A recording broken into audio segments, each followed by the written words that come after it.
Before January ends, I thought I would talk about what the holidays looked like in 2025 for me and my family. It was not what I expected, which is a little disheartening. So let's talk about it.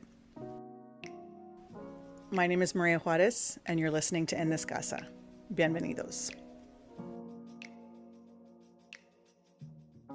So, I'm probably repeating myself at this point, but I'm really trying not to. I but the first holidays that I had without David, or that we had without David, he had passed away 4 months before. And so I still tried to do all the holidays and do all of our traditions and keep up with everything that we used to do. I think I was just in shock and just running on adrenaline and feeling the need to go through the motions. The next year, which was in 2024, he had been gone a year and 4 months at that point. And to be honest with you, I'm probably going to have to go back and look at my own video of what Grief in the Holidays was for 2024 because I don't really remember. But I know that I feel like in that second year, I feel like I grieved him more than I did the first year. And it's feeling like the holidays are kind of the lead-in for every year that I'm going to spend without him. It's almost what ushers me into the next year without him. And it's really made me not care about the holidays. So it's been difficult. It's been difficult. So that first year I was in shock. Last year in 2024, I was grieving and still trying to do what I could for our traditions. This past year in 2025, I did still do our traditional Thanksgiving dinner. And actually this year I did cook. In 2023 and 2024, I still hosted like David and I used to, but I catered. Because I just didn't have it in me to cook that whole Thanksgiving dinner without him because we used to do it together. So this year I decided that I was going to cook, but the reason I decided that I was going to cook is because I specifically talked to the young adults in our family first and asked them if they were on board to learn how to make Thanksgiving dinner the way that we do it traditionally in our family. And they were, which was great. So I agreed to cook this year because the kids came over the night before and helped me prep, and they came over on Thanksgiving morning and helped me cook. And it wasn't something that I did by myself. And I felt more compelled to do it because I was teaching our young people how to carry on our tradition. It was a quiet Thanksgiving. We had our dinner together. It was just my small family, and it was an early night. And that's kind of it. And then leading up to Christmas, I really struggled with so after Thanksgiving, the first thing I do that weekend after Thanksgiving is I go put up the tree at the salon and I put up my Christmas decorations in my house.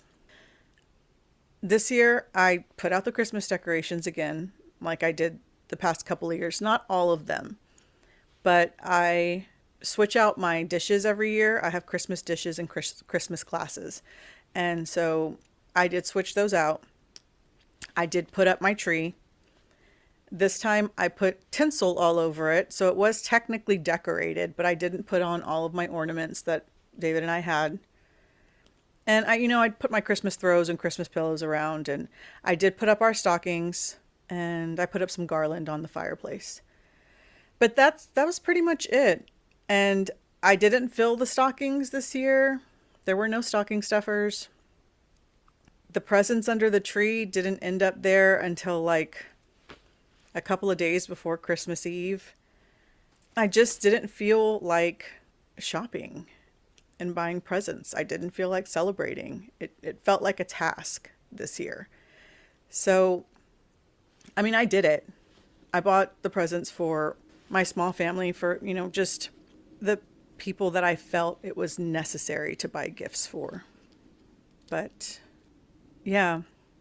On Christmas Eve, well, the day before Christmas Eve, we always go to my sister-in-law's and help her make tamales. So that way we can eat them on Christmas Eve, and then she hosts. So on Christmas Eve, Sara and I went to my sister-in-law's. No, that's not correct. Sara went with me to go make tamales at Janie's, but she was not there at Christmas Eve, like typically. Typically, David and I and the girls have dinner with my sister-in-law on Christmas Eve. This year, both girls were not there on Christmas Eve. They were both in Frisco with their mother. So it's been weird. It was a weird holiday season. I almost didn't make the New Year's Eve reservation at Zen like we always do, but my mom convinced me to do it at the last minute, so I did make the reservation, and she and I and Sarah did go have dinner, which was nice.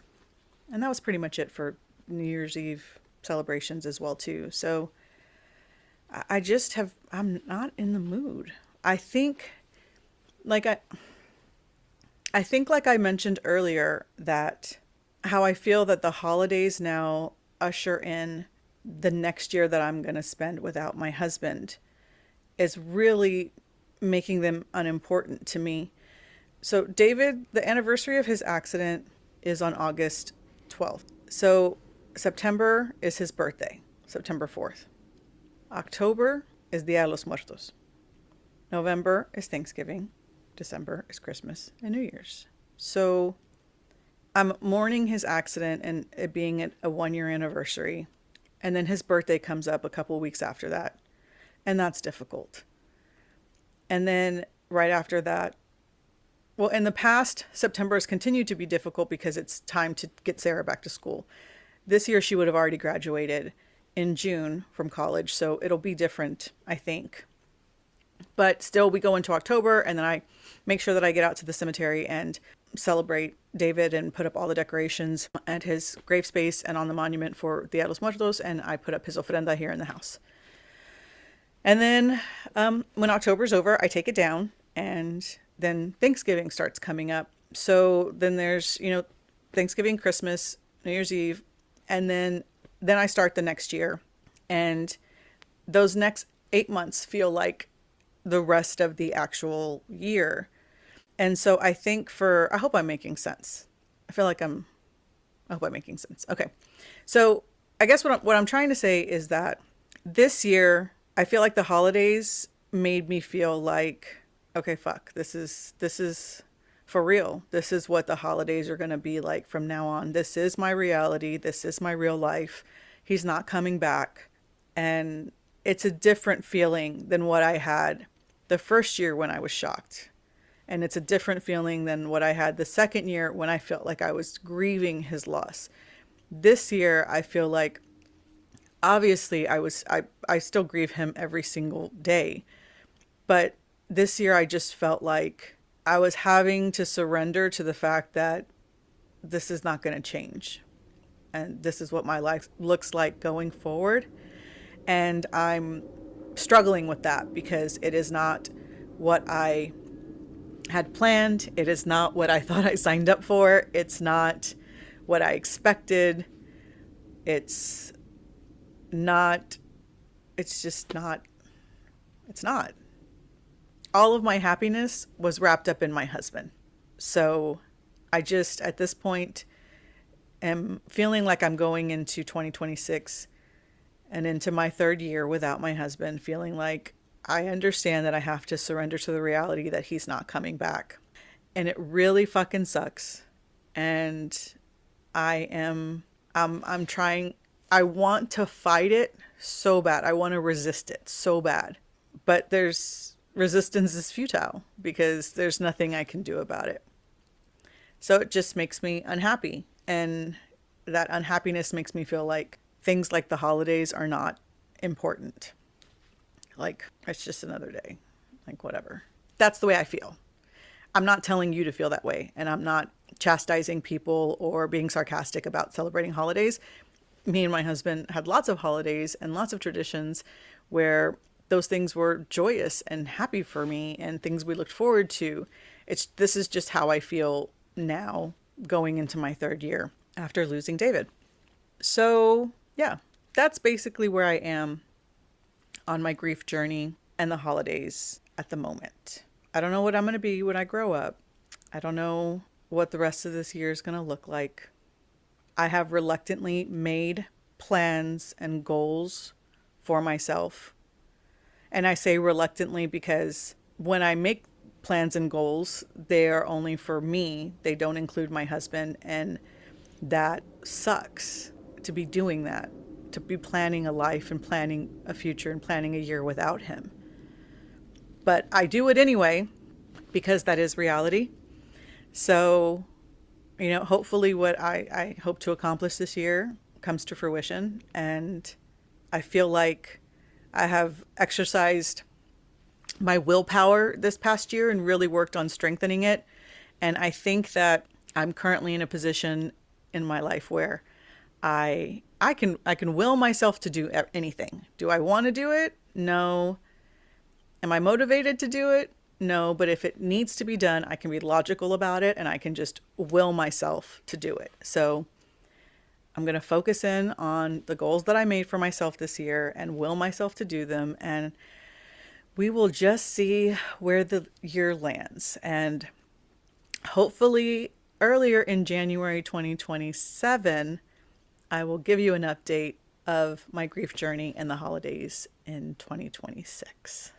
And I have no idea what the holidays are going to look like at the end of this year because I'll be going into year 4, which is just unreal to me. So pray for me and I'll pray for you. And I hope we have good years this year. And I hope that we're all blessed. I hope that the year is joyous for you. I hope that I learn to find joy in things again this year. I think it would be very important for me. And we'll talk again next week. So I hope you come back next Saturday and we can continue to talk about what it's like in my casa. I'll talk to you soon.